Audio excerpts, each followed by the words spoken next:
우리가 살아가는 이 시대에는 미처 예상하지 못하는 많은 질병들이 생겨나고 있습니다. 그 중에 하나가 코로나였죠. 그러나 그것보다 더 무서운 질병은 소리 없이 생겨나는 병들입니다. 그것은 우울증이라고 합니다. 통계청 발표에 의하면 2019년 사망 원인 중에 하루에 37.7명이 우울증으로 극단적인 선택을 했다고 합니다. 2015년에는 우울증 환자가 약 60만 명에서 2019년에는 약 79만 명으로 증가했습니다. 한국의료과학저널에 게재된 코로나19 관련 국민정신건강 추적 연구에 따르면 우리나라 국민 10명 중 4명이 경증 이상의 우울증 증상을 경험하고 있다고 합니다. 우울증이 코로나 때문에 더 이제 심각해지고 있는 거죠. 이 우울증을 치료하는 치료약으로는 프로작이라는 약물이 있다고 합니다. 우울증 치료제인과 동시에 폭식증을 치료하는 데 사용하기도 하는 약물이라고 합니다. 그래서 성격을 바꾸는 약물이다 이렇게 알려져 있습니다. 그런데 부작용도 심각합니다. 구역질, 복통, 불면증, 그리고 소화기관들이 굉장히 약해진다고 합니다. 그럼에도 한 해 4천만 명 이상이 이 약을 복용하고 있습니다. 그런데 놀라운 것은요, 우리가 감사할 때 이 약품이 작용하는 호르몬이 우리 몸에서 분비된다는 겁니다. 같이 해볼까요? 감사합니다. 벌써 감사 주사를 한 방 맞으셨어요. 감사합니다 하면 우리 몸에서 이 좋은 성분들이 나온다는 거죠. 우리가 살아가는 삶에는 항상 양면이 존재합니다. 좋은 점도 있고 안 좋은 점도 있습니다. 어떤 사람은 좋은 점만을 보려고 노력하고 좋은 점만을 보는 사람이 있는가 하면 어떤 사람은 안 좋은 점만을 보고 불평하는 사람도 있습니다. 아주 오래된 노래 중에 재미있는 노래가 있어요. 제가 이 노래에 대해서 조사를 해보니까 1937년도에 처음 나온 노래라고 합니다. 여러분들도 한 번쯤은 다 들어봤을 겁니다. 가사가 이렇습니다. 영감에 불러 뒤뜰에 뛰어놀던 병아리 한 쌍을 보았소. 보았지. 어쨌소. 이 몸이 늙어서 몸보신하려고 먹었지. 참으로 야비한 남편입니다. 뒷상에 병아리 한 쌍이 있었는데 자기 몸보신하려고 먹었다는 겁니다. 뭐 그럴 수도 있다고 쳐요. 그러면 병아리 한 쌍이니까 한 마리 한 마리 누구랑 나눠 먹어야 돼요? 아내하고 나눠 먹어야 되지 않겠어요? 그런데 2마리를 낼름 혼자 다 먹은 겁니다. 자기 몸보신한다고. 아내들이여, 이 남편 어떻게 하면 좋겠습니까? 어떤 부부는 이 병아리 2마리 때문에 싸우고 삐져가지고 이혼했다고 그럽니다. 물론 가정이지만. 단순히 병아리 2마리 때문에 마음 상하고 서로 상처 주고받고 관계가 멀어지기도 합니다.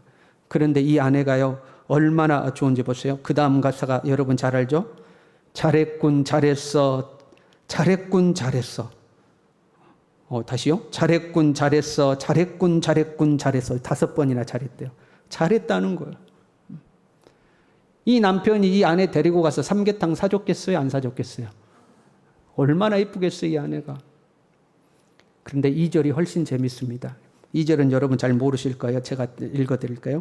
마누라, 왜 그래요? 애양간 메어놓은 얼룩이 항소를 보았나? 보았죠. 어째서? 친정집 오라버니 장가들 미천을 주었지. 남편은 병아리 2마리, 아내는 얼룩 항소 1마리.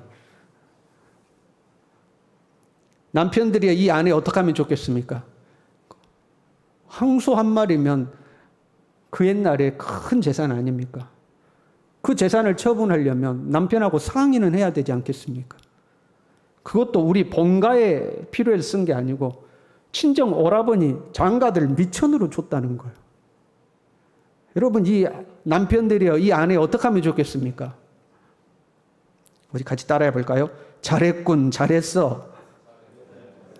잘했군, 잘했군, 잘했어. 그러게 내 마누라지. 얼마나 감사합니까? 안 좋은 점만을 봤다면 이 부부는 싸웠을 겁니다. 삐졌을 겁니다. 큰 소리가 오고 갔을 겁니다. 양가가 아마 나눠졌으니까 너는 왜 너희 집만 챙기냐, 너 왜 우리 집만 챙기냐 하고 싸웠을 겁니다. 끝내 이혼에 도달했을 수도 있겠죠. 그러나 잘했군, 잘했어, 잘했어 칭찬하고 감사하니 보지는 못했어도 이 가정은 아마 화목한 가정, 행복한 가정 되지 않았겠습니까? 여러분, 우리의 일상에서 주어진 모든 것들에 감사하시길 바랍니다. 아침에 눈을 떴는데 아무 일도 없으면 감사하시길 바랍니다. 과거의 인사에는요, 밤새 평안하셨습니까? 라는 인사가 있었습니다. 왜냐하면 하룻밤 자고 나면 아무개 집 누가 돌아가셨다더라. 아무개 집 누가 몸이 아파 몸져 누웠다더라. 옛날에는 추운 집도 그렇게 많았지 않습니까? 아무개 집 자고 일어났더니 입 돌아갔다더라. 별의별 이야기가 다 돌았습니다. 그러니까 자고 일어나서 아무 문제 없으면 감사해야 합니다. 일어나자마자 배고프면 감사하십시오. 소화 능력이 그만큼 좋다는 겁니다. 일어나자마자 배고파서 밥을 먹었는데 그렇게 맛이 좋아요. 감사하시기 바랍니다. 건강하다는 증거입니다. 혼자 밥 먹지 않고 같이 밥 먹을 사람이 있으면 감사하십시오. 1인 가족이 500만을 넘었다고 그럽니다. 혼자 밥 먹는 사람들이에요. 큰 돈 못 벌어도 일하러 갈 수 있는 일자리가 있으면 여러분 감사하시길 바랍니다. 직장이 없는 사람이 얼마나 많이 있는지 모릅니다. 여러분 자녀 중에 말 안 듣고 말썽 피우는 자녀가 있으면 감사하시길 바랍니다. 아파서 병원에 몸져 누워있는 것보다 훨씬 감사합니다. 걔도 힘이 넘쳐나고 자기 주관이 있으니까 말도 안 듣고 부모님께 대들고 그러는 거 아니겠습니까? 병원에 비글비글 들어 누워있는 것보다 얼마나 감사합니까? 오늘 같은 주일날 교회에 나와서 예배 드릴 수 있는 것에 감사하시길 바랍니다. 우리가 코로나 때문에 배우고 깨달은 것 중에 하나잖아요. 예배 드릴 수 있는 것이 얼마나 감사한 것인지, 얼마나 감사한 것인지. 이렇게 우리가 우리의 삶 속에서 부정적인 것을 보기보다 좋은 점들을 바라보고 감사하며 그 감사는 우리에게 효력을 발휘합니다. 누가복음 17장에 보면 예수님께서 나병 환자 10명을 만나셨습니다. 그 나병 환자들을 고쳐주셨어요. 이 나병 환자들이 기쁨으로 돌아가는 중에 한 사람이 깨달았습니다. 아, 나를 고쳐주신 예수님께 내가 감사를 표현하지 않았다 하고 한 사람은 돌아와서 예수님께 엎드려 감사를 표현했습니다. 그때 예수님께서 내가 고쳐준 사람은 10명인데 9은 다 어디 가고 네 혼자만 왔느냐 하시면서 그 말 끝에 이렇게 말씀하셨습니다. 일어나 가라. 네 믿음이 너를 구원하였느니라. 감사가 단순히 뭔가 기분이 좋다거나 마음이 평안해지는 것으로 끝나는 것이 아니고 감사는 구원과 직결되는 문제라는 것을 알 수가 있습니다.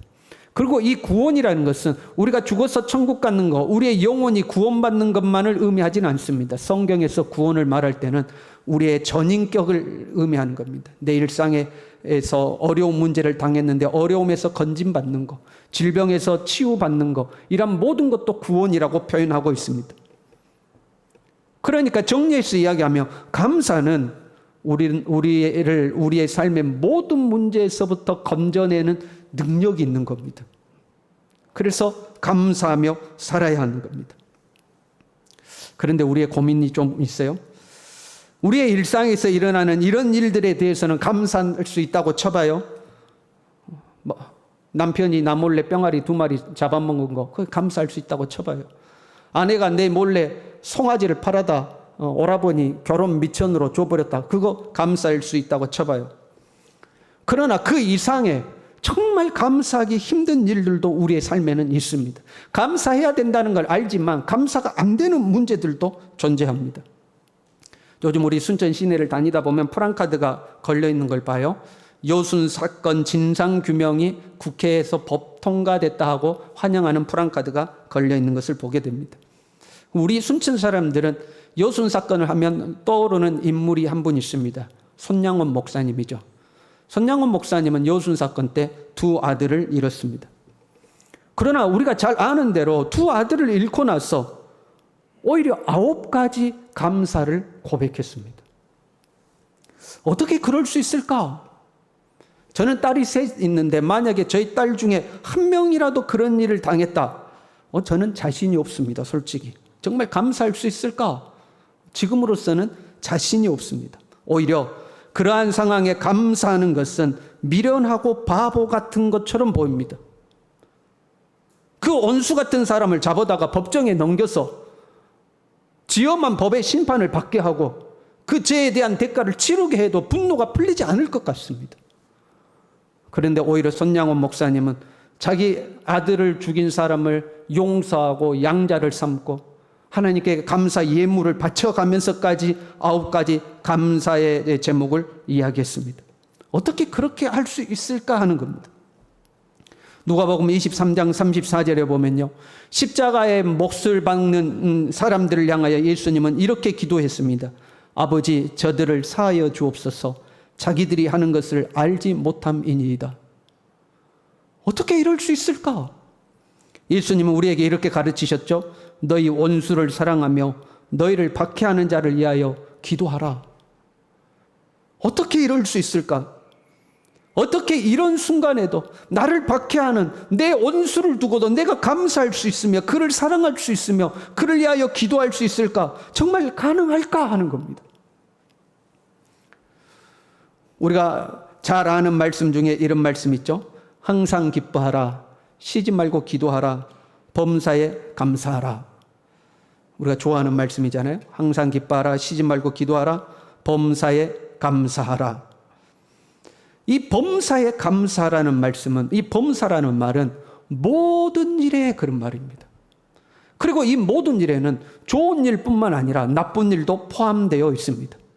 이 바울 사도의 서신을 받았던 교회는 데살로니가 교회인데요. 데살로니가 후서 1장 4절에 이렇게 기록되어 있습니다. 그러므로 너희가 견디고 있는 모든 박해와 환난 중에서, 데살로니가 교회는 박해받는 교회였습니다. 환난 중에 있는 교회였습니다. 단순히 교회를 비난하고 조롱하는 정도가 아니라 그들의 재산을 몰수하기도 했습니다. 가족을 잡아다 감옥에 가두기도 했습니다. 심지어는 목숨을 빼앗는 일도 있었습니다. 그러한 교회와 성도들을 향해서 범사에 감사하라 하고 이야기하고 있습니다. 모든 일에 감사라는 겁니다. 그러면 그 말에는 무슨 말이 의미가 표현되어 있어요? 네 재산 빼앗겼느냐? 감사해라. 네 가족이 지금 감옥에 갇혔느냐? 감사해라. 너희 가족 중에 누군가 목숨을 잃었느냐? 감사해라 하는 겁니다. 모든 일에 감사라는 겁니다. 여러분 자신이 있으십니까? 저는 이런 상황에 감사할 수 있을까? 사실 자신이 없습니다. 우리가 코로나를 겪으면서 교회가 세상에 이 지탄의 대상이 되기도 했습니다. 비난의 대상이 됐죠. 교회가 잘못된 것들에 대해서 정당한 비난을 하는 것은 우리가 인정하고 받아들여야 됩니다. 그렇잖아요. 우리의 부족한 부분이 있고 잘못한 부분이 있으면 고쳐 나가야 되죠.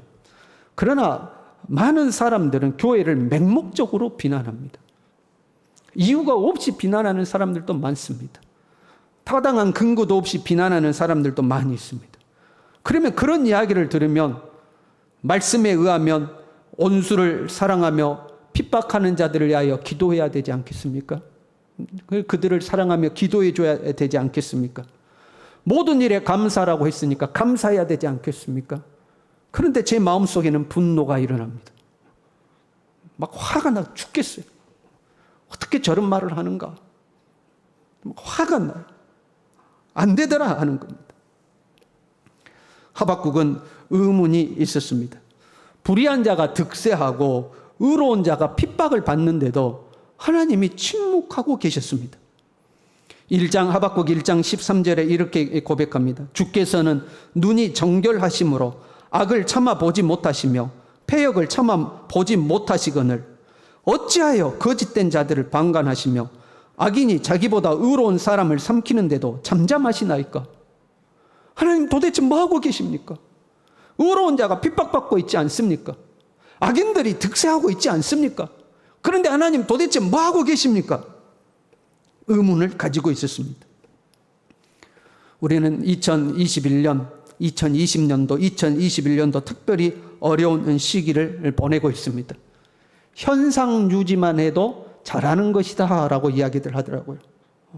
손해보지 아니하고 뒤로 물러서지 않고 현상 유지만 해도 잘하는 것이라고 합니다. 실제로 거리에 나가보면 많은 가게들이 문을 닫고 임대를 내놓는 이 구절들을 붙여놓은 것을 보게 됩니다. 그런데 현상 유지만 해도 잘한다고 하는 거예요. 그 어려운 시기를 우리는 보내고 있어요.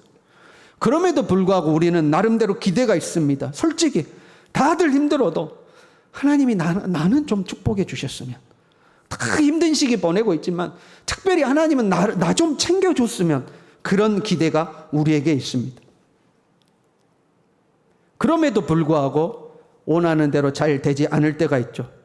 그나마 모든 사람이 다 같이 안 되면 그 위로가 돼요. 나만 안 되는 게 아니고 저 사람도 힘들다더라, 저 사람도 힘들다더라, 저 사람도 안 된다더라. 그러면 마음의 위로가 됩니다. 그런데 나는 힘들고 어려운데 안 믿는 사람은 오히려 잘 되는 겁니다. 정직하게 하나님의 법을 지키며 사는 나는 고난 속에 있는데 불법과 편법을 저지르고 불의한 일을 하는 자들은 오히려 득세하여 잘 사는 겁니다. 그러면 우리가 하나님께 서운하지 않겠습니까? 하나님 왜 그러십니까? 하지 않겠습니까? 그 고난이, 그 어려움이 내가 감당할 정도면 그나마 낫지만 정말로 견디기 힘든 고난이 내게 찾아왔다면, 그런데 불의한 자가 떵떵거리고 잘 살고 있다면 우리의 마음이 감사가 되겠습니까? 하나님에 대한 원망이 생기지 않겠습니까? 본문은 이런 상황에서 불렀던 하박국의 기도이며 노래입니다. 하박국은 하나님에 대한 가득한 의문을 가지고 있다가 갑자기 이 기도와 노래를 합니다. 비록 무화과 나무가 무성하지 못하며 포도나무에 열매가 없으며 감람나무에 소출이 없으며 밭에 먹을 것이 없으며 우리의 양이 없으며 애양간에 소가 없을지라도 나는 여호와로 말미암아 즐거워하며 나의 구원의 하나님으로 말미암아 기뻐하리로다. 의문과 원망과, 여러분 의문과 원망이 깊어지면요 분노가 나오는 거거든요. 그 분노를 가졌던 하박국이 어떻게 이렇게 갑자기 기뻐하고 즐거워할 수 있게 되었을까? 감사하면 좋으니까 범사에 감사하라고 그랬으니까 그냥 하박국이 의지를 동원해서 감사합니다, 감사합니다 했을까? 그건 아닙니다. 여러분 아무리 감사해야 된다는 걸 알고 있지만 안 될 때가 있는 겁니다. 여러분 안 될 때가 있는 거예요. 가만 보시니까 여러분은 다 잘 되는 것처럼 저를 이상하게 꿈벅꿈벅 쳐다보고 계시는데, 저는 목사지만 솔직하게 고백해서 안 될 때가 있습니다. 그렇잖아요. 손양원 목사님 같은 상황이 주어지면 감사할 수 있겠습니까, 여러분? 힘든 일이죠. 안 될 때가 있는 거죠. 어떻게 하박국은 그게 가능했을까? 16절에 이렇게 고백해요. 내가 들었으므로, 같이 해볼까요? 내가 들었으므로 하박국은 하나님의 음성을 들었습니다. 하나님 왜 이러십니까? 세상이 왜 이럽니까? 왜 불의한 자가 득세하며 의로운 자가 핍박을 받는데 하나님 침묵하고 계십니까? 하나님에 대한 의문과 미래에 대한 불안과 깊은 분노를 가지고 있을 때 하나님은 하박국에게 말씀하셨습니다. 그 하나님의 음성을 듣고 나니까, 자신의 의문에 대한 하나님의 대답을 듣고 나니까, 하나님의 미래에 대한 계획이 어떠하다는 것을 듣고 나니까 자기를 에워싸고 있는 모든 의문과 분노와 억울함과 원망이 자기를 다 포위하고 있었는데 그것이 포위를 풀고 싹 사라지는 겁니다. 우리가 그럴 때 있잖아요. 누군가에 대해서 오해를 했어요.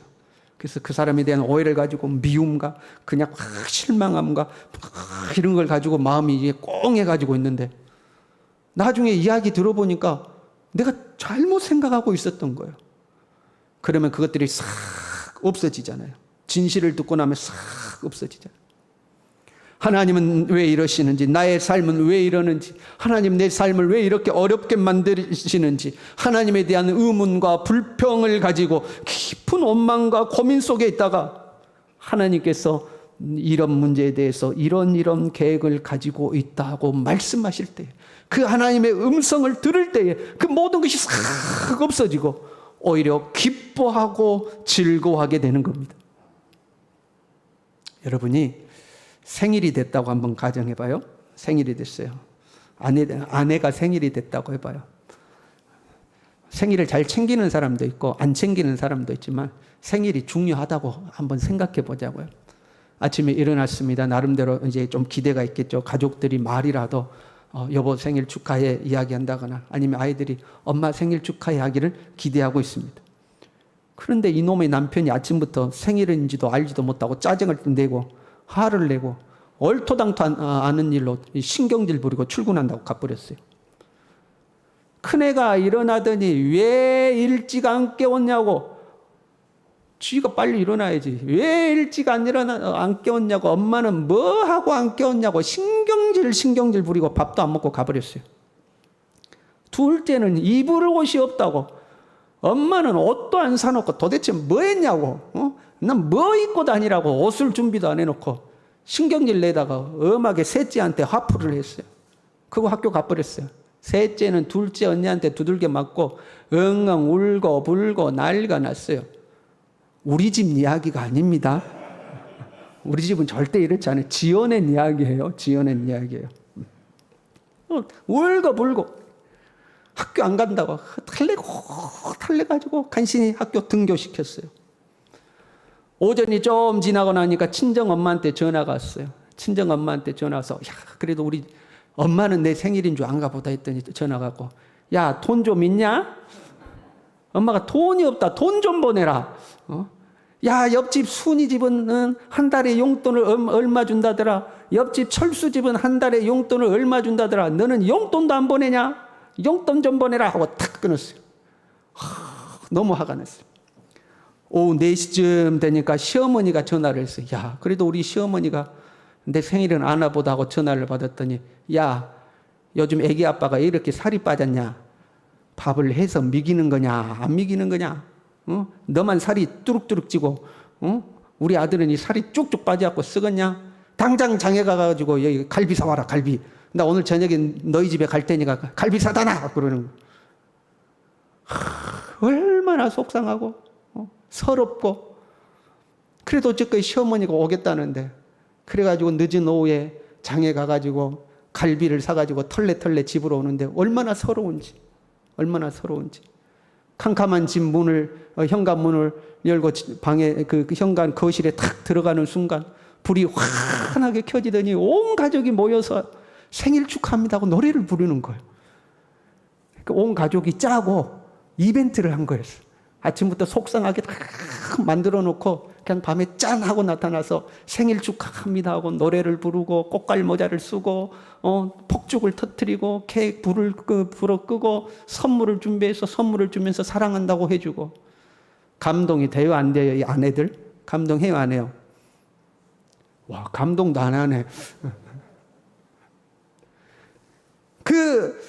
그 모습을 볼 때 여러분 그 모습을 볼 때에 하루 종일 마음속에 서럽고 분하고 원망스럽고 내가 어쩌다가 이놈의 남자를 만나서 결혼해가지고 아기를 하나만 낳건데 셋이나 낳아가지고 온갖 그 생각들이 싹 사라지는 거죠.